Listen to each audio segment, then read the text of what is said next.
ये बॉस, तुम्हारे अंदर ज्यादा कॉन्फिडेंस होना चाहिए। अब सीन चेंज होता है। रूडियस क्लास में क्लिफ ग्रिमोर के साथ बैठा होता है। क्लिफ पूछता है, रूडियस क्या तुम्हें कर्सेस के बारे में पता है?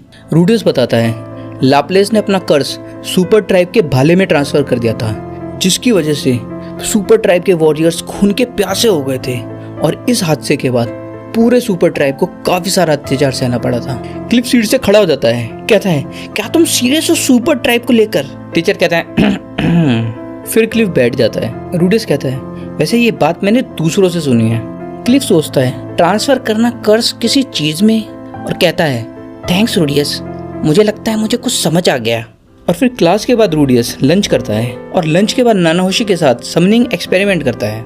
एक्सपेरिमेंट में रूडियस को बस अपना माना डालना होता है मैजिक सर्कल्स पर, और एक्सपेरिमेंट में नानाहोशी जितने हो सके उतने कॉम्बिनेशन ट्राई कर रही है मैजिक सर्कल्स के, जिसकी वजह से वो कुछ ओरिजिनल मैजिक सर्कल्स भी इन्वेंट कर पाई है, और ये काफ़ी बड़ी बात है।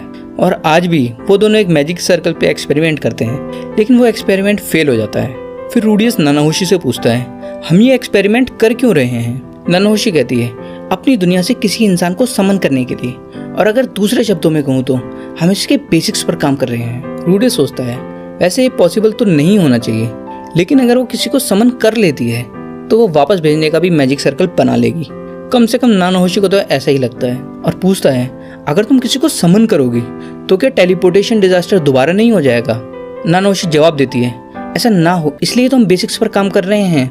रूडियस कहता है, तुम जानती हो मैं भी समनिंग सीखना चाहता हूँ। नानाहोशी बताने से मना कर देती है। रूडियस कहता है, तुमने मुझे प्रॉमिस किया था कि तुम मुझे सब कुछ बताओगी।